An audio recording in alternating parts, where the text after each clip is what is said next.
Good day, everyone. This is a video lesson discussion in reading and writing skills, and I'm going to talk about the lesson 2, which is fundamental reading skills. So before I proceed to the content of our topic, we'll present first the lesson objectives. At the end of the lesson, you'll be able to identify the purposes, types, and categories of reading, determine the skills used in each of the stages of the reading process, and gain knowledge on basic reading skills. So first, let's talk about the reading process. Reading is a process that involves recognizing words, leading to the development of comprehension. According to research, reading is a process that negotiates the meaning between the text and its reader. The reading process involves 3 stages. So, reading is a process in which you are going to decode or decipher the symbols that you can read in the text. And these symbols are expressed in words. So, the most basic part is to be able to read the words in a text. And after that, a vital part of the reading process is to comprehend or understand the meaning of those words in the text and the meaning of the text as a whole or its context. So the biggest part of understanding the text is how the reader is making sense to it. And in the reading process, there are 3 levels. So the first is the pre-reading stage, which allows the reader to activate background knowledge, preview the text, and develop a purpose for reading.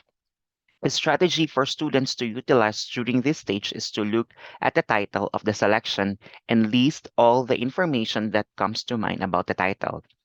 The pre-reading stage refers to before you read the text itself. So you can search for the background information about the text.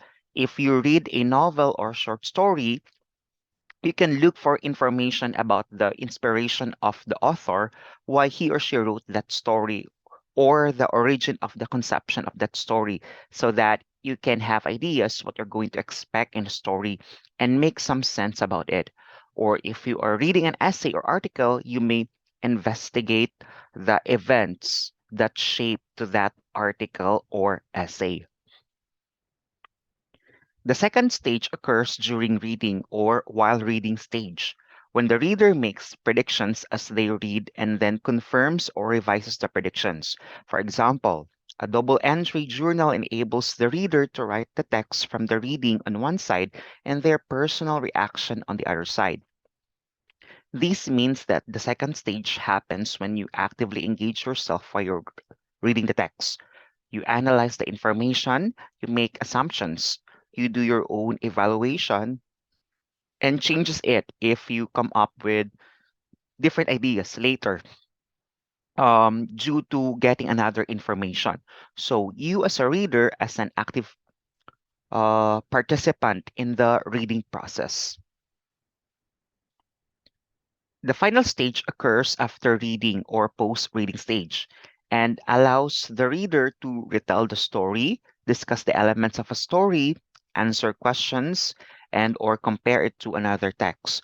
For example, students can create summaries where they take a huge selection and reduce it to its main points for more concise understanding. So in the final stage, you can have your final evaluation of the text. So if you are reading a story, you can also analyze the parts and elements of it. You can do critical analysis, such as literary criticism. You can also design an alternative ending that you think suits best to the story. Or if you are reading an article or essay, you can write an opinion about it, whether you agree or disagree, or if you have an alternative solution or opinion. So comprehension is an intentional, active, and interactive process that occurs before, during, and after a person reads a particular piece of writing. This means that being able to understand what you are reading is a vital part of the process. So you cannot proceed to further the higher level of thinking without comprehension actively placed in the process of reading. So there should be an interaction between you as a reader and the text while you are reading.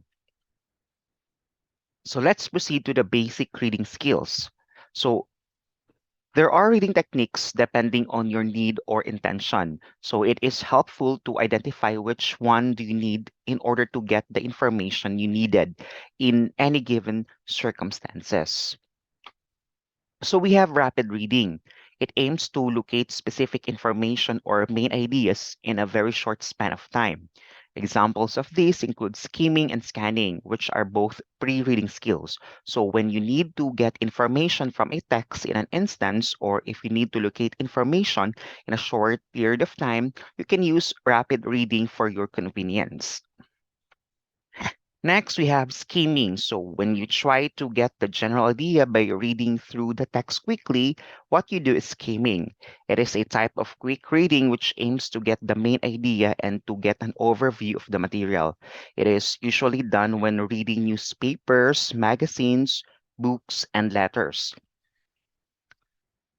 So skimming happens when you do fast reading just to get the main idea or the gist of the text. So when you only want to get the main message of the text, then you can do skimming. So we also have locating the main idea, which is part of the skimming process. So in locating the main idea, it involves the identification of the central message of a reading selection. The main idea is usually found in either or both the first and the last sentences of a paragraph, but it may also appear in the middle or may simply be implied and not explicitly stated in the text. So the main idea of the text is its general message or the gist. So you can locate it usually in the first or the last part of the text.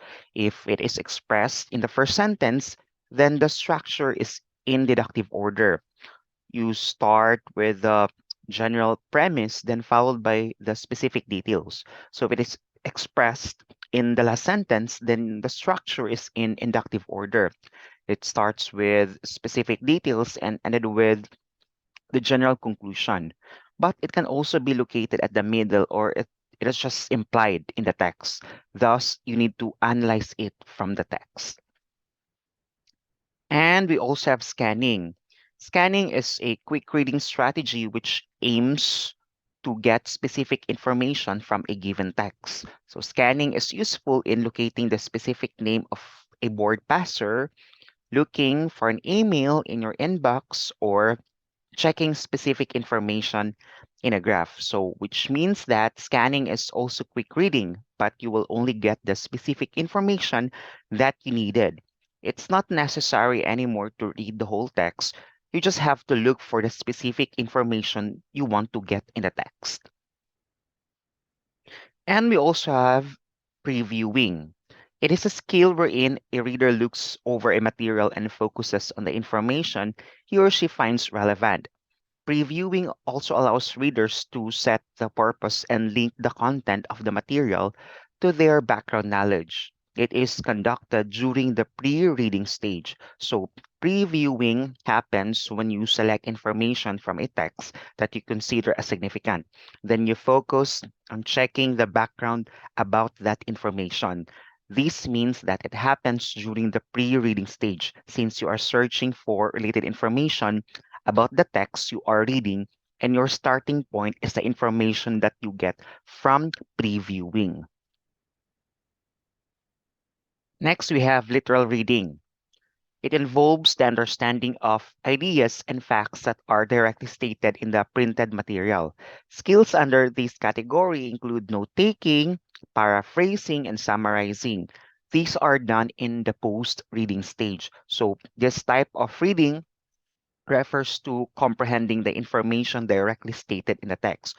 So you can do note taking, paraphrasing, and summarizing when you use this technique in reading. And this happens after you read the whole text or in the post reading stage. Next, we have summarizing. It is a reading skill that involves condensing a lengthy text into a shorter passage, which is usually 15 to 30% of the source material. It is essential that the thesis statement or the topic sentence is included in the summary. So, summarizing happens when you shorten or condense the original or source text. This means that you have to produce a short version of the original text. Thus, you need to focus on the important details of the text that can still provide its whole meaning. Next, we have paraphrasing. It involves restating ideas from the original text. Unlike a summary, the length of a paraphrase text is almost similar to the length of the original text because it focuses on the details and not on the main idea. This means that paraphrasing, you're going to restructure or rephrase the original text or the source material. You need to use different words, but you have to maintain the gravity of the meaning, which means that you need to express your own understanding of the text. And we have inferential reading. It refers to the process of deducting facts and ideas not directly expressed in text. It is also known as reading between the lines. This skill includes making generalizations, inferences, and conclusions. This is applied during the while reading stage. So in inferential reading, you are going to provide your inferences or analysis about the information presented in the text. So you have to express your thoughts that are not directly stated in the text. So you are going to make assumptions about the text based on information that you can find inside the text. And we also have critical reading. It refers to the close and thorough evaluation of the claims in a text in terms of relevance, validity, and logic. This skill includes distinguishing facts from opinions and detecting logical fallacies. As with inferential reading, critical reading happens in the while reading stage. So in critical reading, you are being evaluative. You check the rationality of the logic that implies. You are going to scrutinize the quality of the work based on the reasoning of the author or writer. So you're going to judge whether you agree or disagree and provide your explanations with supporting evidence and point out the strengths and weaknesses of the paper and other evaluative cognitive processes that involves in this type of reading. So let's proceed to the types of reading. So these are various types of reading according to your purpose. First, we have developmental reading. It is a branch of reading instruction that is designed to support literacy in a variety of contexts to improve comprehension and decoding skills. This instructional approach helps bridge gaps in reading skills so that students are better equipped to engage with more advanced content. So, developmental reading is widely used in the academe. It is used to intentionally improve the reading literacy skills of the students, which includes the reading comprehension, critical reading skills, and other cognitive processes vital to shape the competency skills of the students in reading. Next, we have pleasure reading. It means any reading that is primarily for enjoyment. It encompasses a wide range of genres and publications and includes both fiction and nonfiction. So basically, pleasure reading is for entertainment. You just want to read to enjoy yourself. So you can read various reading materials, whether fiction or nonfiction, self-help books, histories, essays, articles, as long as the intention is for entertainment. And we also have functional reading. It is designed to help students learn basic functional reading ability. So, functional reading refers to help students to function in their daily lives through basic skills. For example, being able to read signs, grocery ads, words on the job, and words on menus. Functional reading is widely used in students with special needs to aid them function in the community like regular people do. And lastly, we have remedial reading. It aims to correct the effects of poor teaching and poor learning. So, remedial reading seeks to help students develop the reading competency that they need to improve due to poor outcomes. So, remedial reading is done during remediation that focuses on the reading problems of the student who is enrolled in that remediation. And that's the end of the lesson. I hope that you have learned something from this topic and see you on the next video.